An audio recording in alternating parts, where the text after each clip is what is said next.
Hi everyone, in front of me I've got Xiaomi 15 Pro, and let me share with you how to change date and time on this device.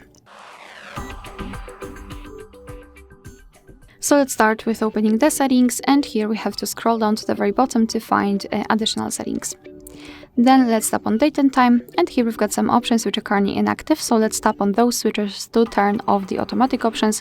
And now you can freely tap on date and change it just by swiping. The same situation with the time, confirm it with OK. We can select the time zone, just tap on it, tap on the region, and here we've got the full list, so find yours and then tap on it. It will be immediately applied after setting, of course.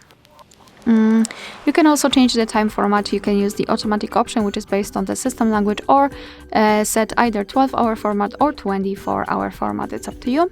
And the dual clock, so your device will display two different clocks. The first one from the place you're currently in, which is set here, and the second one from any other place of your choice. So it's up to you whether you want to use it or not. If you want to get back to all automatic options, just tap on those switchers right here and it will be set. Alright, so that will be all. Thank you so much for watching. Please hit the subscribe button and leave the thumbs up.